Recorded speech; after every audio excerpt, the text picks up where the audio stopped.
bueno, este mes de noviembre conmemoramos el mes de la concientización del cáncer de próstata.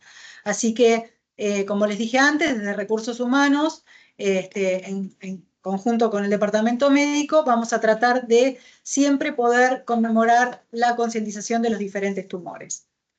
¿Qué temas vamos a desarrollar hoy? ¿Qué es el cáncer de próstata? La incidencia, los métodos diagnósticos, los síntomas y los tratamientos que tenemos disponibles. ¿Qué es el cáncer de próstata? Es el crecimiento maligno de la glándula prostática. ¿Por qué maligno? Porque muchas veces también la glándula prostática puede agrandarse, pero en una forma benigna.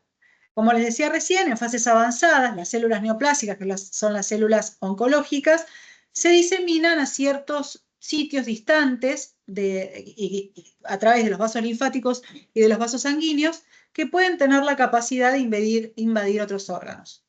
Pero hay algunos tumores de próstata que pueden crecer y propagarse rápidamente. Pero también hay otro tipo de tumores, donde crecen lentamente y permanecen limitados a la glándula prostática. Ahí pueden causar un daño, pero que no es tan grave. Los que crecen lentamente puede ser que necesiten un tratamiento mínimo o a veces no necesitar ningún tratamiento. Y otros son muy agresivos y se pueden diseminar con rapidez. Ustedes piensen que esto es como en todos los tumores, si se detectan en forma temprana, cuando todavía está limitado a la glándula prostática, tienen más probabilidad de tener un tratamiento exitoso.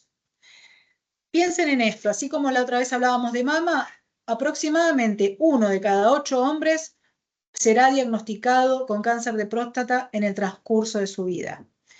¿Y cómo se va a caracterizar? ¿Cuáles son los números que tenemos de cáncer de próstata? Es el tumor más diagnosticado en el hombre, representa un 20% de todos los diagnósticos de cáncer en el hombre. La tasa de mortalidad es de 8.6 cada 100.000 habitantes, relativamente bajo. La mortalidad va a ir aumentando con la edad, principalmente después de los 60 años. El 45% de estos pacientes se va a diagnosticar tarde, porque en una etapa inicial no suele dar síntoma, y hay una demora en el diagnóstico y el tratamiento entre 3.6 meses. La sobrevida a 5 años es del 31%, y a nivel mundial, estos son datos del Globocam, ocupa el 4º lugar de incidencia con 1 millón, casi 500.000 casos.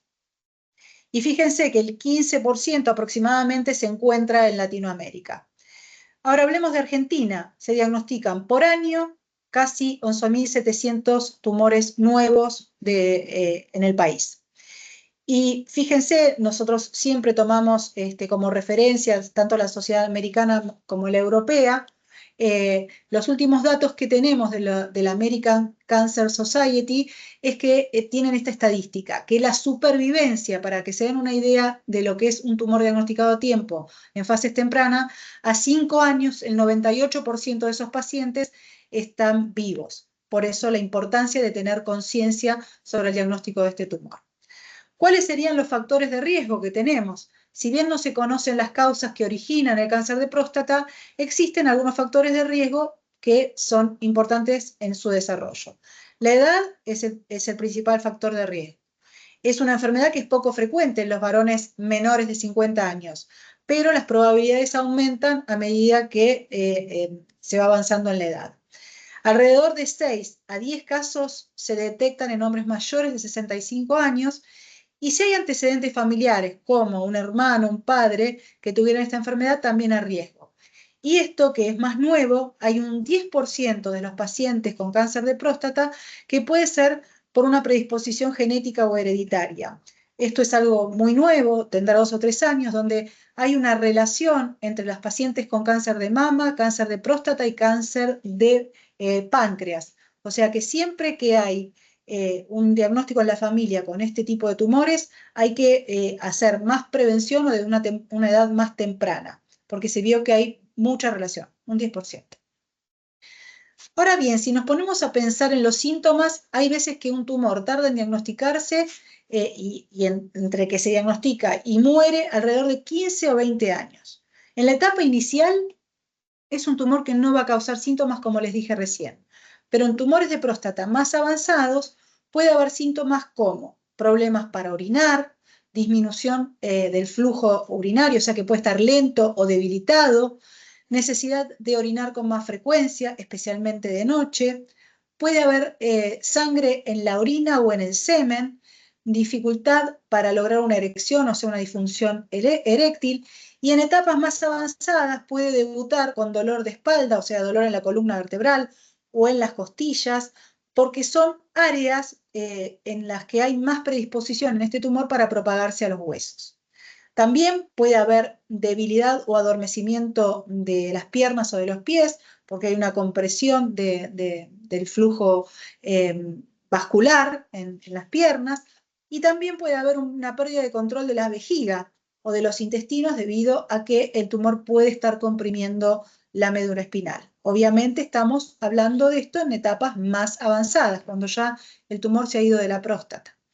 Entonces, ¿cómo vamos a hacer el diagnóstico? Primero, por lo que el paciente nos está contando, ¿no? Está toda esta sintomatología urológica. El examen físico, que digamos, es un terreno de los urólogos. Así como las mujeres vamos al ginecólogo, el hombre, después de los 50 años, tendría que ir al urólogo para hacer un examen físico, como es el tacto rectal. Ahora bien, también podemos hacer una ecografía prostática, que si hay un agrandamiento, va a ir a una biopsia guiada, por ejemplo, ahora nos vamos a meter más en eso, guiada por ecografía.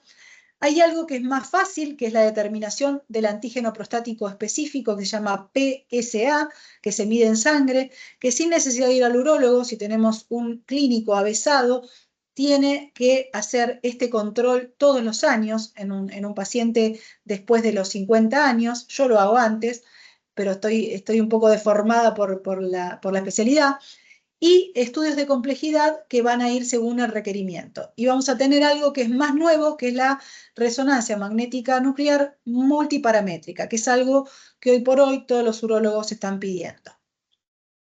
Estos exámenes para detectar el cáncer de próstata en estadios tempranos vamos a meternos en esto, en el antígeno prostático específico. Cuando se inicia el tumor de próstata, el PSA puede aumentar a más de 4. 4 es el valor normal. Pero un nivel por debajo de 4 no garantiza que ese hombre no tenga cáncer. Solamente un 15%, pero bueno, hay un 15% de los hombres que teniendo un PSA menor de 4 puede presentar cáncer de próstata, y a esos hay que hacerle la biopsia. Y todos los diagnósticos de cualquier tumor se confirman siempre con la biopsia, si hay o no existencia de tumor. Les contaba recién que la resonancia magnética multiparamétrica es un método diagnóstico que utiliza ondas de radiofrecuencia para obtener mejores imágenes y evaluar patologías prostáticas. En el caso de la próstata, ¿qué es lo que nos permite? Tener imágenes anatómicas más específicas, evaluar la función de la próstata, detectar imágenes muy chiquitas, ¿sí? Cómo están creciendo, la forma que tienen esas imágenes.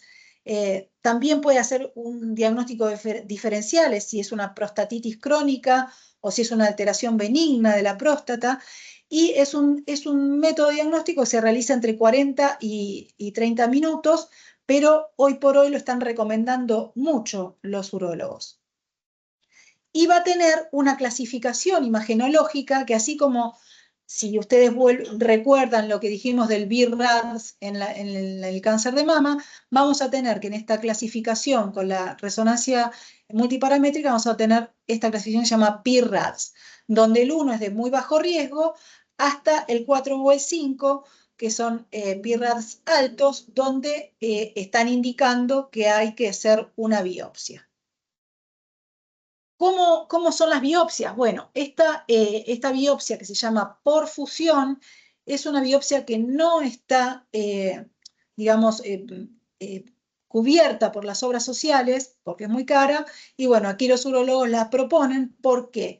Porque es un método diagnóstico que nos permite, o sea, combina la resonancia magnética y la ecografía para poder tener imágenes tridimensionales de la próstata. Entonces, ¿qué nos va a permitir? Tener una localización mejor de dónde están las lesiones que son sospechosas, y es un procedimiento primero que se hace con anestesia total. Es un procedimiento mínimamente invasivo que se hace a través del periné, que sería el lugar que está entre el ano y los testículos. El paciente se recupera rápidamente, disminuye la probabilidad de infecciones y también nos permite llegar a lugares donde es difícil acceso que por ahí no se podrían llegar con los métodos tradicionales. Pero como les contaba, no están cubiertas por las obras sociales. Y les digo un dato reciente, porque tengo familiares a los que se las han hecho, donde cuesta aproximadamente $1.800. Pero, o sea, ya les digo, es mínimamente invasivo. Y tenemos la biopsia transrectal ecodirigida, ¿no? Que se hace a través de una ecografía, que se hace a través del ano, donde también se localizan áreas sospechosas, donde se extraen pequeñas muestras del tejido con aguja fina, y luego se lleva a, esto se hace con anestesia local, hay que dar antibióticos porque puede haber infecciones, pero bueno, es el método hoy por hoy que está cubierto por las obras sociales. ¿Qué hacemos después? Como les digo siempre en el algoritmo cuando uno hace el diagnóstico, tiene que llevarlo, esos tejidos, a hacer la anatomía patológica, donde hoy por hoy los médicos que hacen, los médicos patólogos, se basan en esta escala de Gleason, que fue desarrollada por Donald Gleason en el año 60, y fíjense que sigue siendo útil porque se utiliza para hacer un score donde se van ampliando las células tumorales y se le da un valor que luego es interpretado por el urólogo, porque es el primero que le llega, que es el que hizo la biopsia, para poder decidir el tratamiento. O sea, luego de que se recibe esa biopsia con la escala de Gleason que hizo el patólogo, fíjense, yo no sé si acá se ve, pero también van a ir poniendo diferentes escalas, ¿no? Y de calificaciones de las células que van encontrando, y de esa manera nos van a decir qué Gleason es. Y entonces, basándose en esto, siguiendo, digamos, las dificultades en la administración del tratamiento que yo voy a elegir y la edad del paciente, si tiene algunas otras comorbilidades, voy a hacer de esa manera decidir el tratamiento. Ahora también hay una puntuación de Gleason que está entre 6 y 7, donde en vez de requerir un tratamiento inmediato, ese paciente puede llegar a requerir solamente una vigilancia activa. Entonces, cuando se diagnostica, vamos a hablar ahora de tratamiento, en forma temprana, cuando el tumor está limitado a la glándula prostática, como dijimos antes, tiene más probabilidades de tener un tratamiento exitoso. ¿Y cuáles son los tratamientos más comunes? La radioterapia, la cirugía, la terapia hormonal, que esto es como en mama, decimos terapia hormonal, pero es de bloqueo hormonal, porque este es un tumor muy hormonal dependiente. Y tenemos también la quimioterapia, que si en fases más avanzadas quizás la tenemos que usar. Y otro de los tratamientos, como dijimos recién, es la vigilancia activa. Y si es una fase más avanzada, vamos a tener secundarismo óseo, porque es el primer sitio de metástasis, ¿sí? El hueso, como les dije recién, en columna y en costillas, donde también voy a tener que dar una terapia que se llama con bifosfonatos para poder mejorar la calidad de ese hueso. Entonces, dijimos que uno de los primeros tratamientos que uno puede impartir es la radioterapia convencional, que antes, ahora el otro día estábamos hablando con Eduardo, no se ve tanto, pero se utilizaban también, o se puede usar sola o con braquiterapia, que es la colocación de semillitas dentro de la glándula prostática radioactivas, pero hoy por hoy ya no se suele hacer. Y se combina esta radioterapia con el tratamiento hormonal, que dura entre 1 a 3 años si el tumor está limitado a la próstata. Esa es la radioterapia convencional. También vamos a tener radioterapia de intensidad modulada, ¿sí? Que es un tipo de radioterapia que es por un haz externo de acelerador, que es un acelerador lineal, que dirige los rayos X a las células tumorales.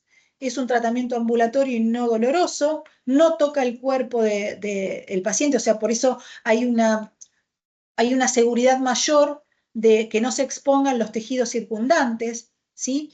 Y se adapta, dura entre 3 y 4 minutos, pero bueno, esto es fresquito de ayer, ¿sí? Que me dijeron cuánto sale $25.000 el tratamiento por intensidad modulada, y entonces obviamente no lo cubren las obras sociales y no está muy al alcance de muchos de nuestros pacientes. También teníamos otro tratamiento que es la cirugía, que es la prostatectomía, ¿sí? Que hoy por hoy también se hace por cirugía robótica o por endoscopía, donde en general no es un tratamiento muy recomendado porque puede dejar muchas secuelas, ¿sí? Como por ahí incontinencia urinaria o dificultad en la erección. Entonces, hoy por hoy muchos de los urólogos recomiendan la radioterapia. Y cuando hablábamos de terapia hormonal, es una terapia que va a hacer que se deprive, o sea, que se bloqueen los andrógenos, para que las células tumorales no tengan esto que necesitan para crecer, que son los andrógenos. Por un lado, vamos a tener el goserelin, los tratamientos con acetato de leuprolide y nuestro Gorax, que es el Relugolix, que de esta manera vamos a poder bloquear las hormonas a nivel central, o sea, en la hipófisis, o sea, que es la primer glándula que está después del hipotálamo. Esto es a nivel central. Y después las hormonas que se utilizan, los antihormonas como la bicalutamida y las ciproteronas, que son las más viejas, y después están las de nueva generación, que son la viraterona, la enzalutamida y la apalutamida.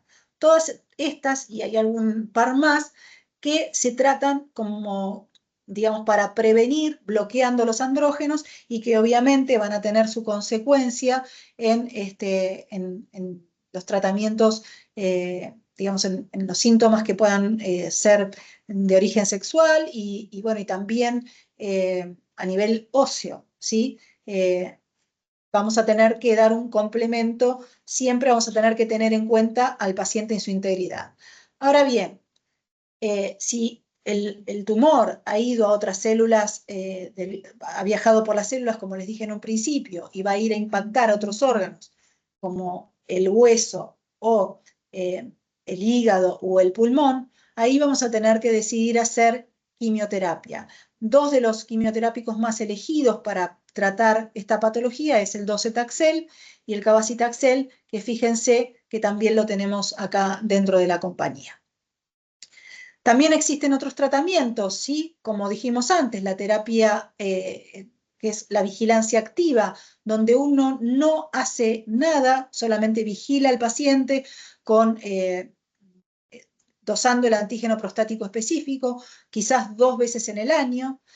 La terapia con bifosfonatos, que era lo que dijimos recién, que incluye a aquellos pacientes que tengan o no tumor que se haya propagado al hueso. Y después hay otro tipo de terapias, que pueden ser las terapias inmunológicas, pero bueno, como dijimos antes, hoy por hoy casi todos los pacientes tienen que tener una terapia personalizada, teniendo en cuenta los efectos adversos, que no son pocos, que tienen cada uno de estos tratamientos que uno va a elegir, y tiene que tener en cuenta, como les dije antes, la edad del paciente, y si tienen, por ejemplo, si son obesos, si tienen alteraciones o comorbilidades como la presión alta o alguna otra patología cardíaca, que también es muy importante tener en cuenta cuando uno depriva de los andrógenos a un paciente. Otra de las cosas, y como les decía antes, así como uno tenía en mama el Endopredict, esta es una compañía que tiene la licencia de tener varios test genómicos. En este caso tenemos Prolaris, que es un test genómico que evalúa la expresión de 46 genes y que nos va a informar el comportamiento que va a tener este tumor que diagnosticamos, ¿sí? Y va a combinar el riesgo tradicional que uno tiene, que van a estar resumidos en un score que nos va a determinar con precisión cuál es el riesgo. Este riesgo que uno puede tener es de morir en los 10 años que el paciente tenga esto que dijimos antes, la vigilancia activa, por lo que creemos que este es un test justamente para elegir hacerle a este paciente que tiene un tumor que tiene muy baja carga y donde ustedes piensen en esto que dijimos recién, uno hace la biopsia, saca muchos cilindritos de biopsia y que por ahí en 2 de esos 10 se ve que hay tumor, entonces ahí el urólogo o el oncólogo decide esa vigilancia activa y entonces este test genómico nos sería de mucha utilidad porque nos va a decir cuál es el riesgo de que este paciente pueda desarrollar la enfermedad en 10 años, el riesgo de que pueda hacer metástasis, ¿sí?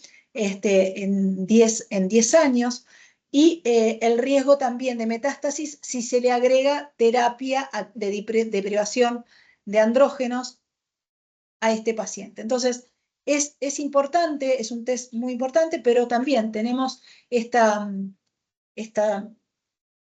problema de que muchas veces no es autorizado por las obras sociales o por las prepagas y que muchas veces no podemos utilizarlo para tratar, o por lo menos para predecir el pronóstico. No sé, Edu, si vos querés decir algo de esto, de estos pacientes.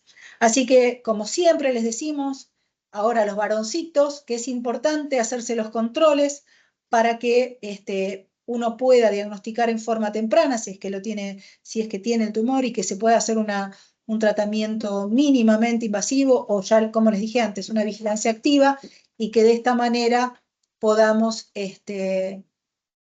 actuar a tiempo.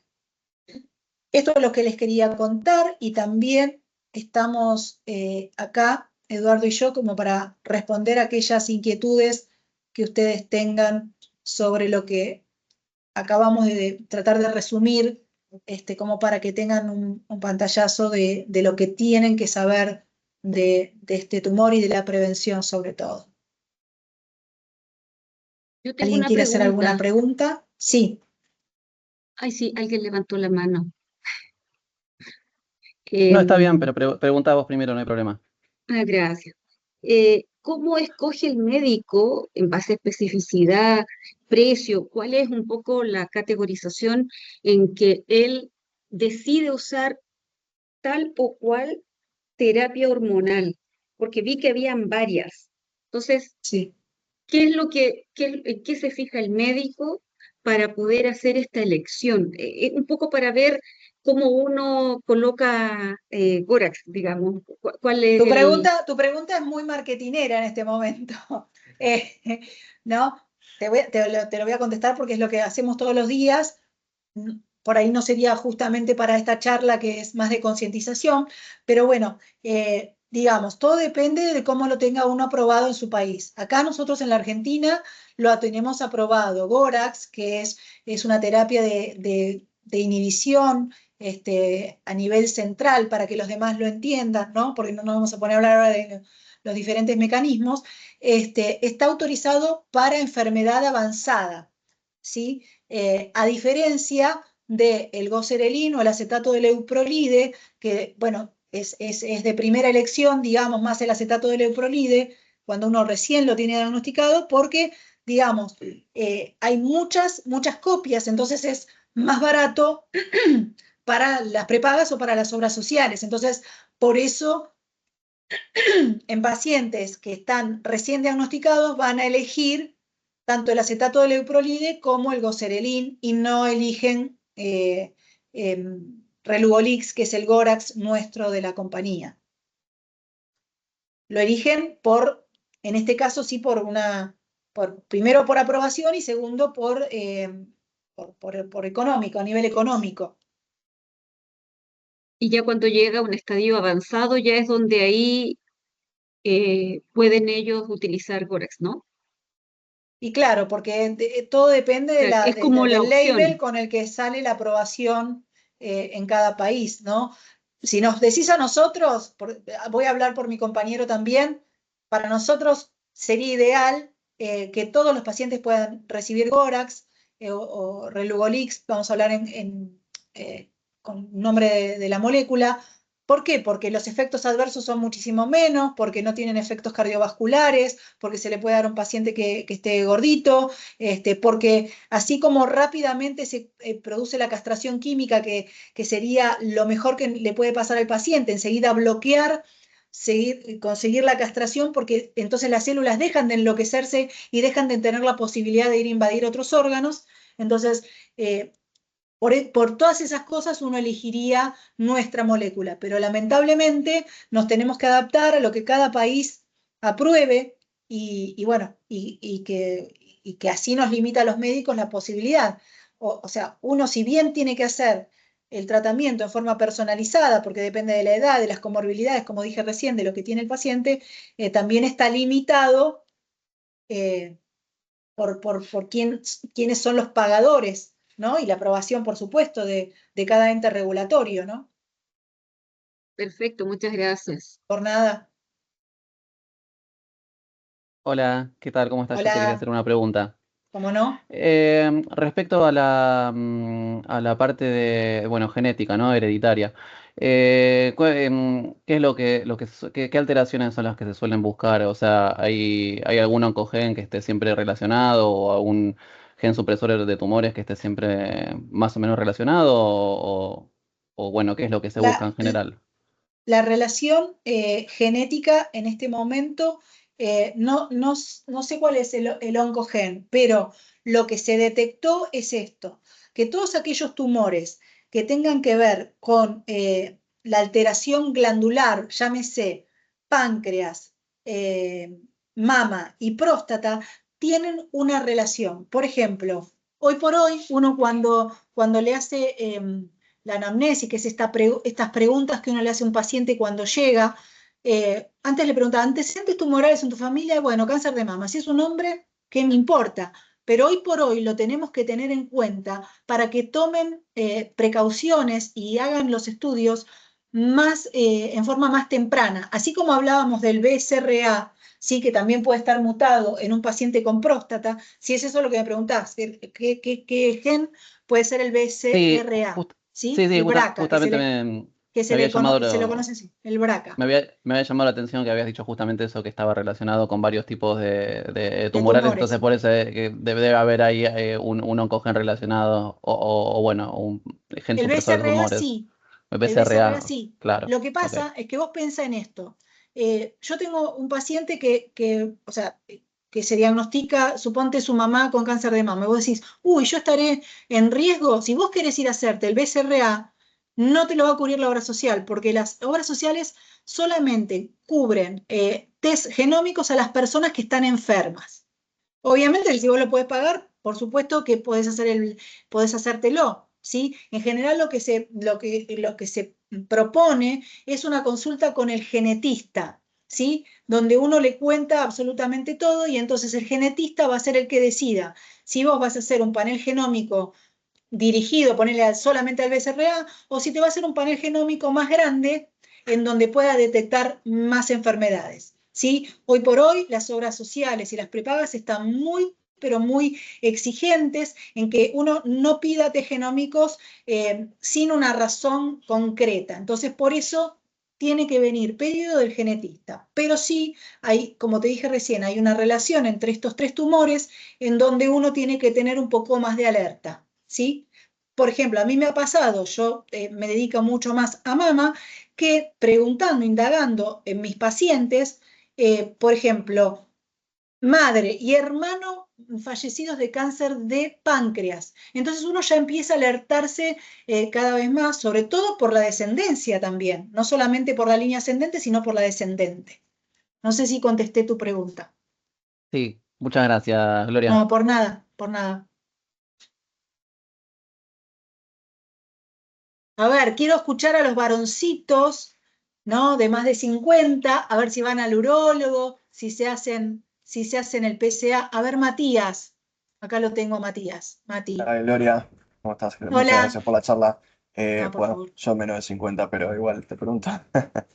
Em, ya te sabemos que quería, sos con- chiquito. te quería consultar con el tema de los controles, cada cuánto los recomiendan hacer y bueno, obviamente me imagino que dependerá de la edad y de otras cuestiones también. Sí, dependen de la edad y bueno, después de los 50, la visita al urólogo, lo que pasa es que a los hombres no les gusta el examen físico, ¿no?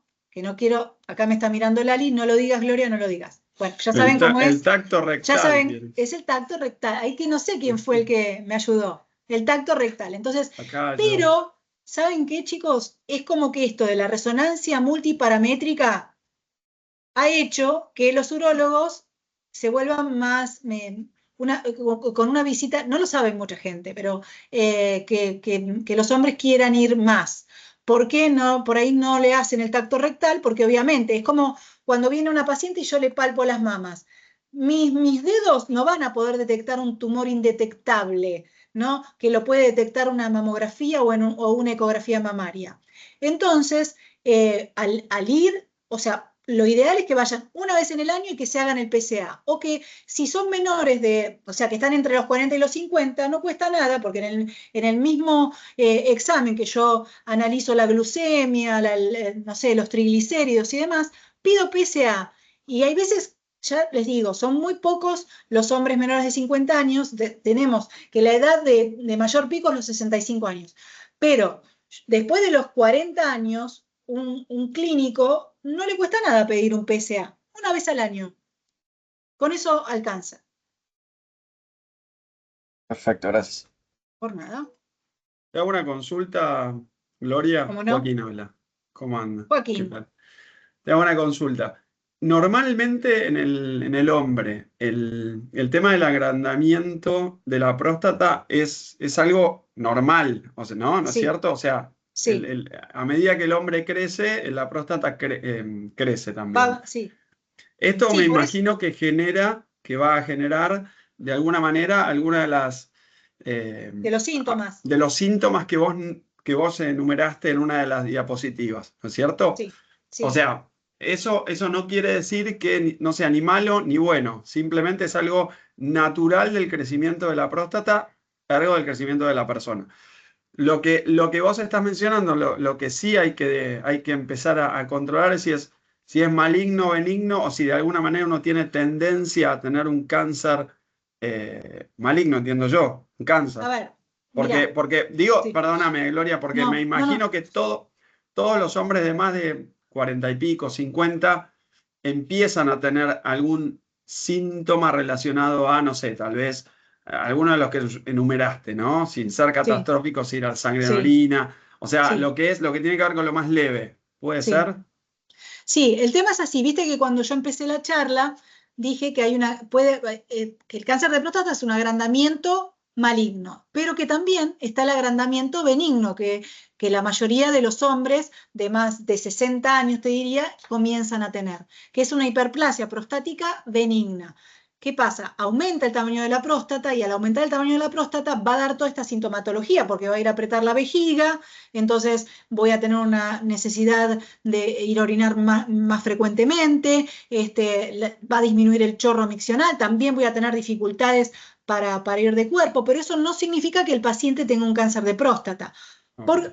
Pero ¿qué es lo importante de esto? Que si yo me hago el PSA y tengo un PSA que va, por ejemplo, te dije que hasta 4 es lo normal, que tengo un 6 de PSA, y bueno, voy a estar alerta porque voy a tener que hacer una biopsia para ver si ese agrandamiento prostático es normal de la edad y le voy a dar a este paciente, como toman casi todas las personas yo te diría de más de 75 años, ¿sí? Que son medicamentos que hacen que se contraiga mejor la vejiga para que puedan mejorar esta disfunción del flujo miccional.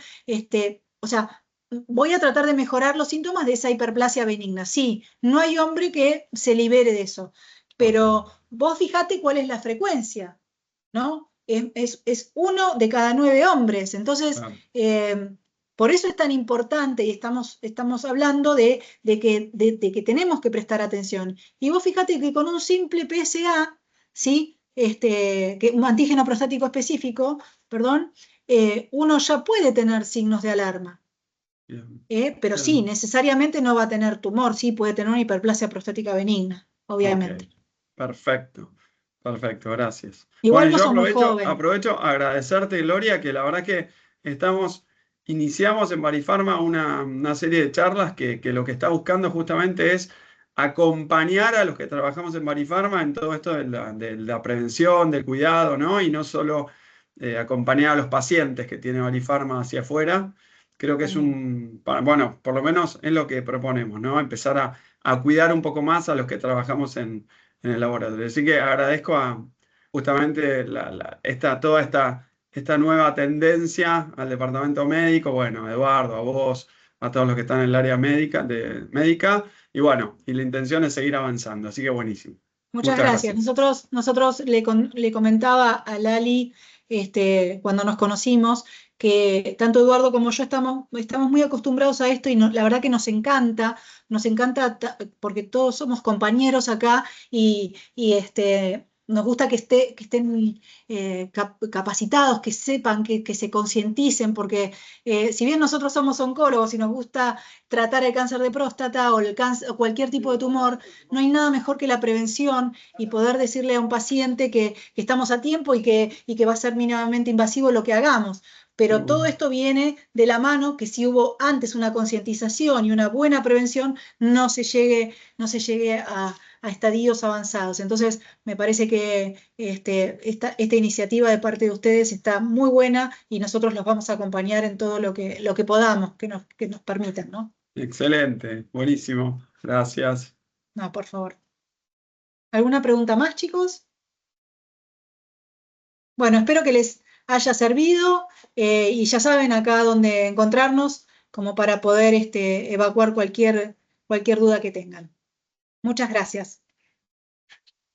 Gracias. Muchas gracias, Gloria. Gracias, Gloria. Gracias, Gloria. Hasta Chao. luego. Gracias. Gracias. Muchas Gracias, Gloria. gracias, Gloria, y a todos. Gracias. Chao, hasta luego. Buen día.